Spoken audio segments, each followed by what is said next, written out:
Welcome to Champion Stepdad Podcast. We are exploring the unique role of stepdads and how to apply performance psychology skills to become better father figures and role models. Building a band of brothers by focusing on empathy and accountability. Empathy because being a stepdad is tough. Accountability because I get it. Being a stepdad is tough, but you chose this role, so take responsibility and do it as best as you can. We are your community for support, empathy, accountability. Thank you for being here. My name is Neil Wattier. I'm a 16-year stepdad. I'm also a resilience trainer and a performance consultant. I'm encouraging you to join the Champion Stepdad Facebook group, get involved, grow your band of brothers. I want you to imagine for a moment the greatest athlete or performer. Incredible talent, amazing work ethic. They are above and beyond everyone else who's trying to do what they do. Now imagine that athlete going into competition, or the performer going in front of a crowd and having to face criticism from fans and the media, conflict with other performers, coaches, teammates, trash talking from opponents. And despite their incredible talent and work ethic, all the effort that they put into reaching that optimal performance and being the best, if they're unable to manage their emotions, they're useless. They might even become a burden. Put this in context of you as a spouse, a parent, a professional, in whatever career or trade you call your own. You can't build solid relationships. You can't perform your best in your career if you can't control your emotions. Emotions are often tied to a physical response or a group of physical responses. So anger might be felt as rapid heart rate, tense muscles, and anxious energy. If you're sad, you may have a slouched posture. You might relax your muscles. You might drop your head, sink into the chair when you sit. When you're nervous, maybe you fidget and you have sweaty palms. These emotions and the physical reactions you experience are neither good or bad. Sometimes, if you know and employ mental skill techniques, you can control emotions and physical reactions before they happen. But often, we are reacting to naturally occurring automatic neurological events in our mind and our body. On Monday, September 13th, so as of this recording, this was just Monday, I made a post in the Champion Stepdad Facebook group about emotional control. And essentially what it said was men have a tendency to feel anger more often than it's needed. It's socialized as a primary emotion because a lot of people view it as strong and masculine. It can be a substitute for other emotions, and it could help, or it could cause us to avoid other emotions. And I put out a challenge. And for the next couple of weeks, we're gonna talk about emotional control. And I want to kind of walk through this over a couple of weeks, because I'm going to give you some homework. I'm going to give you some tasks to do, because it's not something you can just do. You can't just say, well, I need to be more emotionally controlled.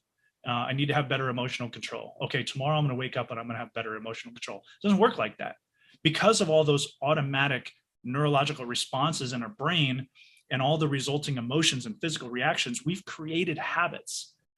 And we're going to dig into this a little bit.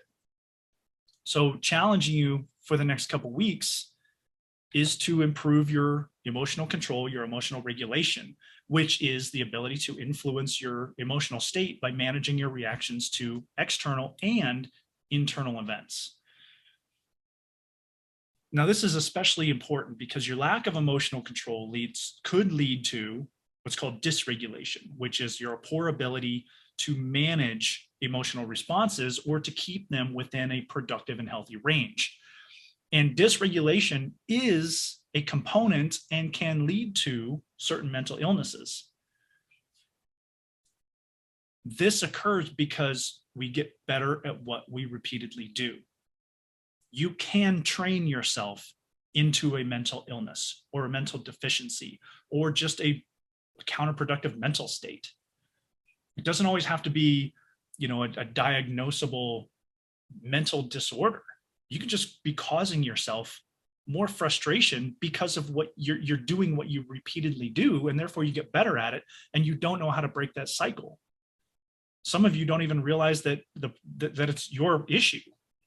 Don't point the fingers at other people. Over a long period of time, lack of emotional control can and will negatively affect your personal well-being and your social relationships. Now, personal well-being, social relationships spans everything, whether you're talking about you personally, your relationships with your spouse or your significant other, your children, your extended family, your friends, your coworkers, the people you're driving with on the street. That we're talking everything here. Every area of your life depends upon productive emotional control, productive emotional regulation. You begin enhancing emotional control by becoming more self-aware. So this is where the Facebook challenge began. Your task over the next couple of days is to simply list as many emotions as you can, because improving your emotional vocabulary is the first step. If you routinely feel and only understand 5 emotions, then you're stuck. You need to increase your emotional vocabulary to understand what you or others might be feeling so that it makes more sense so that you can address it appropriately. Now, don't use Google or any other reference material to help you out. You can ask your spouse and kids for help. Get them involved, sure. But I don't want you to cheat on this thing. I really want you to use your imagination and try to come up with the emotions that you think of. One word for an emotion. And synonyms count, and intensity, all that stuff. So glad and happy, those are 2 different emotions. Put them down. There you go. Give you your first 2. The other thing is, don't confuse thoughts and emotions. I think this. No, that's not an emotion. One word for an emotion. And if you're not sure, then just put it down, because it's if you think of it, it's obviously meaningful to you.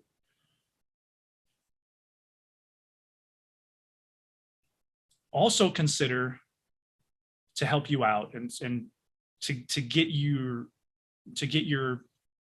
vocabulary going, is to think about specific situations you face where you feel certain emotions, environments, people which trigger certain emotions, your spouse, your significant other, your children, extended family.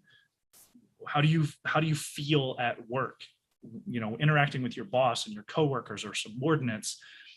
How do you feel when you're engaging in recreational activities, when you're driving, when you're shopping, anything that stirs an emotion. So again, the point of this exercise is to encourage a larger emotional vocabulary. It not only helps you become more self-aware, it also helps you identify and empathize with how other people feel their emotions. So this is the first step. Give it a few days. I'm going to be moving on to the next step. I'm going to be posting it in the Facebook group, and I'm going to tell you here shortly the next step. If you haven't done that first part, take a couple days and just write. It could be on a piece of paper on the fridge. Make it a family activity. Make it fun. Hey, for the next 5 minutes, let's just think about this, and do that, 2 or 3 times a day. You and your spouse, include the kids, and start coming up with a large vocabulary of emotions. So many men, so many guys hate the term emotional trigger because they think it's some kind of weakness for those who are overly sensitive. And it's total bullshit. Science, functional MRIs of the brain have shown us that everyone can and does get emotionally triggered about something. Your brain will act or react automatically. And it's your ability to take responsibility for this automatic response and learn how to better control it to help you become a better man, a better spouse, better father. That is emotional control, and it begins with self-awareness. The first step towards education is admitting your ignorance. If you're resistant to this, you think it's bullshit going in, you're going to have a harder time with it. Go into it with an open mind. Just think, this could potentially help me, so therefore I'm interested, period. That's all I need you. I just need you interested, and give it a shot. The idea that I can't learn anything from this is you just being so damn stubborn.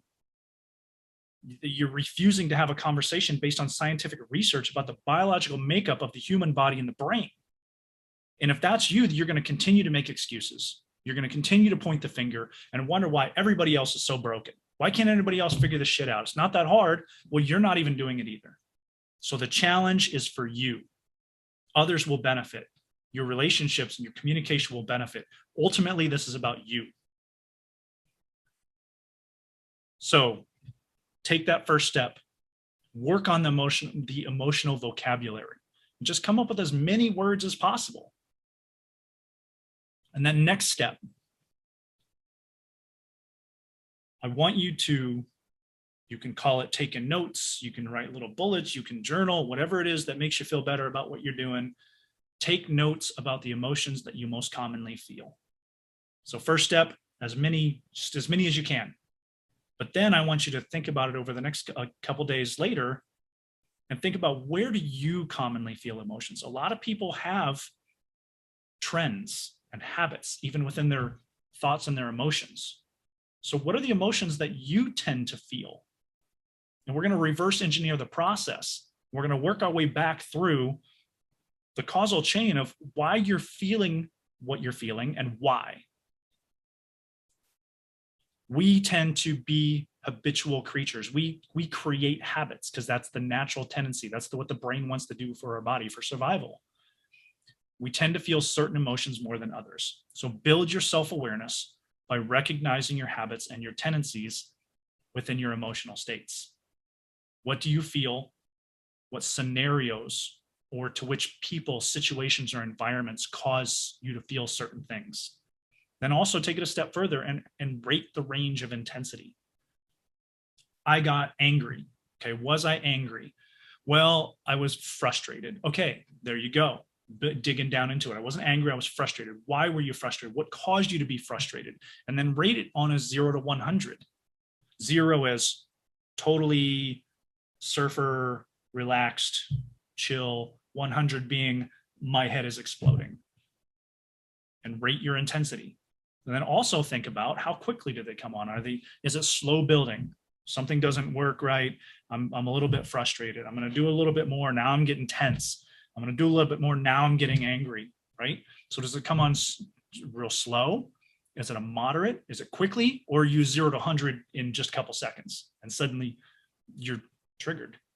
Imagine that. If you find yourself pondering, gravitating to a small handful of emotions, I encourage you to think about it, drill it down. What else might you be experiencing? Going back to anger, the masculine of all emotions, it's often a secondary emotion, which usually indicates that there's some kind of unrecognized or suppressed emotion. So my example just a couple seconds ago, were you angry? No, I was frustrated. Okay, well, that's a big difference. So what does that mean to be frustrated versus angry? And don't dismiss or suppress your emotions. If you feel it, there's a reason for you feeling it.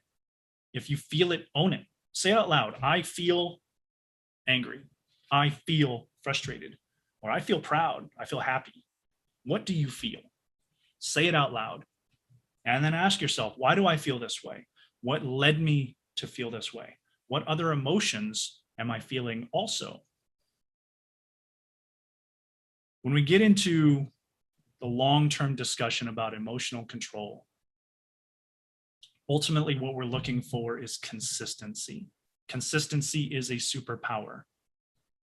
If you lose your shit, regardless of the reason, regardless of the situation, you could be 100% in the right, another person or group of people could be in the wrong, but if you lose your shit, other people will view it as justification for their behavior.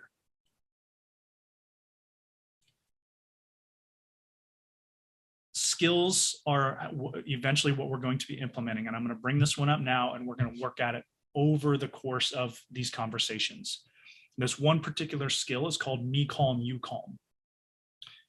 And I first learned about this one with training military members. One of my mentors presented this as the idea that by remaining or becoming calm, you can better control a situation.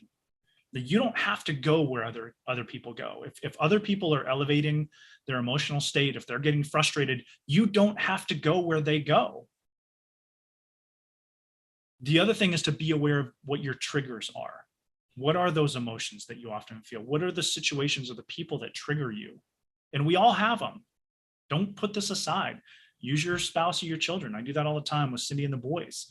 You know, they would look at me, hey, you were in a really bad mood. Well, let's talk about that, because I don't want to have to experience that again. I don't want to be an asshole stepdad.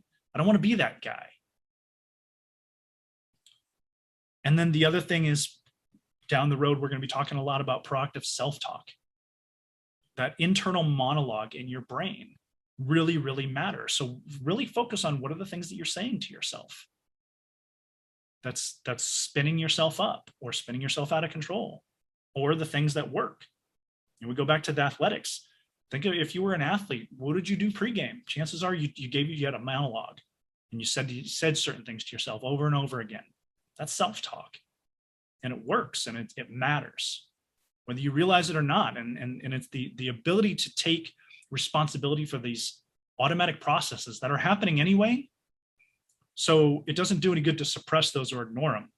You might as well learn about it, learn about what are your current tendencies, which ones are productive, which ones are counterproductive, and what you can do about those things.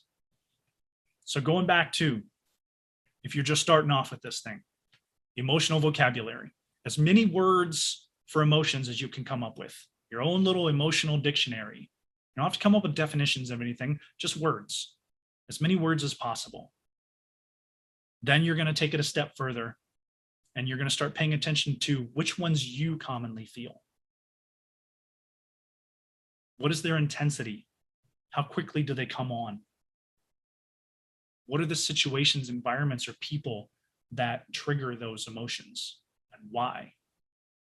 And don't just focus on the anger and the sadness and the frustration. Focus on the pride, the happiness, the content, which again is never, content is neither good or bad.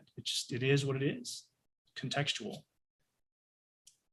Start becoming more self-aware, because self-awareness is your gateway to self-regulation and emotional control. Don't suppress this. Get out there and get it done. Start being more emotionally self-aware, because it's going to matter in your mental health, your relationships, your career, your overall well-being is what we're focused on here. Ultimately, this is about being a better stepdad, but I want you to be able to implement these types of skills and this type of work anywhere that you need to apply it. Thanks for listening. My name is Neil Wattier. Please subscribe to the podcast. Join the Champion Stepdad Facebook group. Jump into the conversations. Share your joys and your struggles. Talk to each other, man. Let's talk. Let's figure this thing out. Build this community and grow our band of brothers.